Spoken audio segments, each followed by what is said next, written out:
وسلم حضرت عبداللہ بن مسعود رضی اللہ تعالیٰ عنہ سے روایت ہے اور وہ پیغمبر علیہ السلام سے روایت کرتے ہیں قال نبی مکرم صلی اللہ تعالیٰ علیہ وسلم نے فرمایا لا يدخل الجنت جنت میں داخل نہیں ہوگا من وہ شخص کان فی قلبہ کہ ہو اس کے دل میں مثقال ذرۃ من کبر ایک رائی کے دانے کے برابر تکبر فقال رجل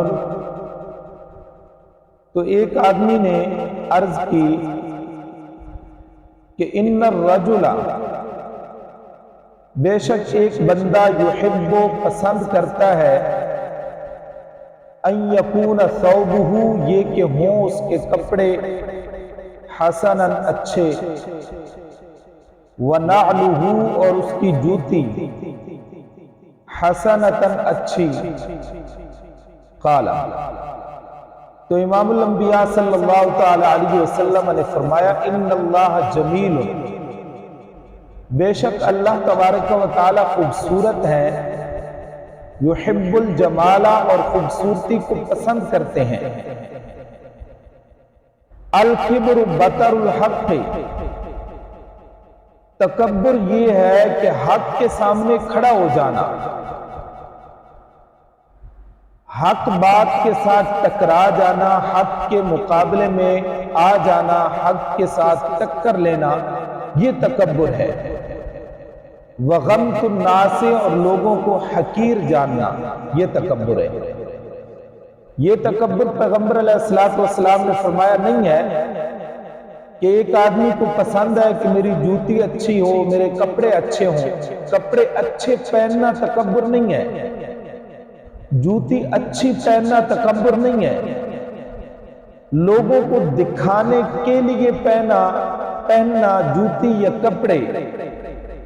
اور پھر جوتی اور کپڑے لوگوں کو دکھانے کے لیے پہن کر تکبر کرنا یا حق کے سامنے آ جانا حق بات کو نہ ماننا اور غمط الناس سے لوگوں کو حقیر سمجھنا نیچا سمجھنا یہ تکبر پیغمبر علیہ السلام نے فرمایا تو لا يدخل الجنت من کان فی قلبہ مثقال ذرۃ من الکبر کہ وہ شخص جنت میں داخل نہیں ہوگا جس کے دل میں ایک ذرے کے برابر بھی تکبر ہے ذرے سے مراد یا تو چھوٹی چیونٹی ہے جس کے بارے میں کہا جاتا ہے کہ 100 چیونٹیاں مل کر ایک جو کے وزن کے برابر ہوتی ہیں 100 چیونٹیاں مل کر ایک جو ہے جو اس کے وزن کے برابر ہوتی ہیں وہ چھوٹی چیونٹی مراد ہے ذرے سے اتنا یا بعض علماء فرماتے ہیں کہ ذرے سے مراد باریک باریک غبار کے ریزے ہیں جو روشنی میں نظر آتے ہیں بہرحال آپ اندازہ لگائیں کہ اللہ تبارک و تعالی کی ذات پاک تکبر کو ذرہ برابر بھی پسند نہیں فرماتے تو انسان کو تکبر نہیں کرنا چاہیے ایک دوسری روایت میں آتا ہے کہ امام الانبیاء صلی اللہ تعالی علیہ وسلم کے صحابی ہیں حضرت حارثہ بن وہب رضی اللہ تعالیٰ عنہ وہ فرماتے ہیں یہ پچھلی روایت جو ہے ابھی بیان ہوئی ہے اس روایت کو امام مسلم رحمہ اللہ نے اپنی مسلم شریف کے اندر نقل کیا ہے اور یہ جو دوسری روایت اب بیان کر رہا ہوں اس کو امام مسلم اور امام بخاری رحمہ اللہ دونوں نے اپنی صحیحین کے اندر نقل کیا ہے حضرت حارثہ بن وہب رضی اللہ تعالیٰ عنہ سے روایت وہ فرماتے ہیں سمعت رسول اللہ صلی اللہ علیہ وسلم کہ میں نے سنا اللہ تبارک و تعالیٰ کے پاک پیغمبر امام الانبیاء صلی اللہ تعالیٰ علیہ وسلم یقول آپ نے فرمایا الا اخبرکم باہل النار کیا میں نہ خبر دوں تم کو جہنم والوں کی کل اتل جواز مستکبر پیغمبر علیہ السلام نے فرمایا ہر سرکش بخیل اور متکبر جہنمی ہے۔ جو سرکش ہے، بخیل ہے، متکبر ہے، امام الانبیاء صلی اللہ علیہ وسلم نے فرمایا وہ آدمی کیا ہے؟ جہنمی ہے۔ ایک روایت میں آتا ہے، مسلم شریف کے اندر روایت ہے کہ جنت اور جہنم کا آپس میں مکالمہ ہوا۔ حضرت ابو سعید خدری رضی اللہ تعالیٰ عنہ حدیث پاک کے راوی ہیں، وہ پیغمبر علیہ السلام سے روایت کرتے ہیں، نبی علیہ السلام نے فرمایا احتجت الجنت والنار، کہ جنت اور جہنم نے آپس میں ایک دن جھگڑا کیا۔ فقالت النار، جہنم کہنے لگی فی الجبارون والمتکبرون،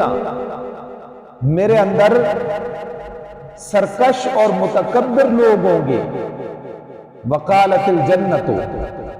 اور جنت کہنے لگی فی ضعفاء الناس ومساکینہم،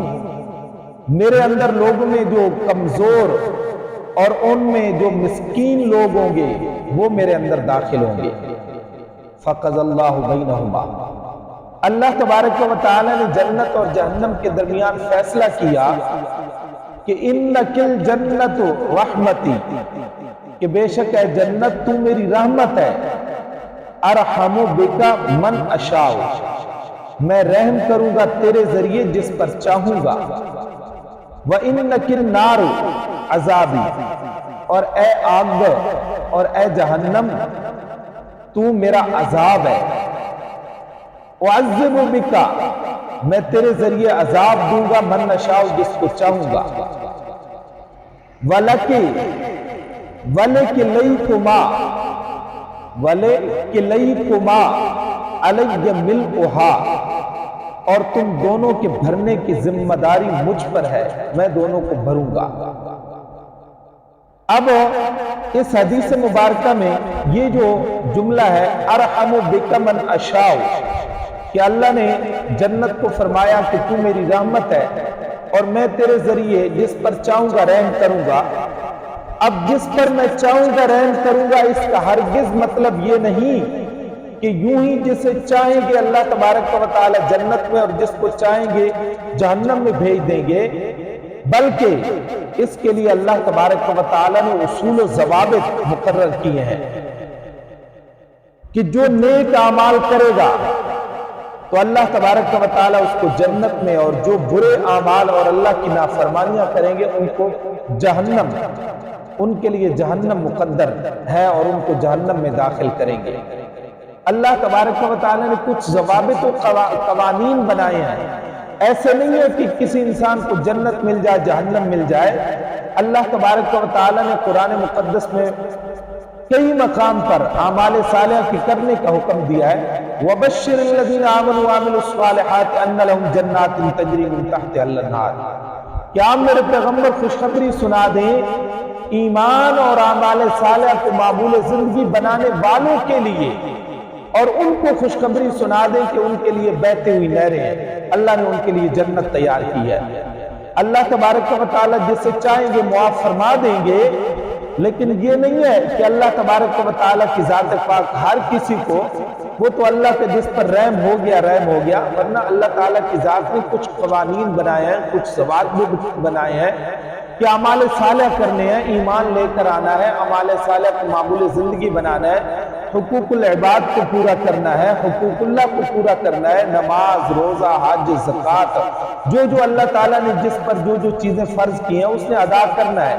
یوں ہی ویسے نہیں ہے کہ اللہ تعالیٰ ہر ایک پر رحم کر دیں گے، ہر ایک کو جہنم میں یا ہر ایک کو جنت میں داخل کر دیں گے۔ اس کے لیے اللہ نے کچھ نہ کچھ قوانین اور ضوابط بنائے ہیں۔ تو اللہ تعالیٰ کی ذات پاک سے دعا ہے کہ اللہ تعالیٰ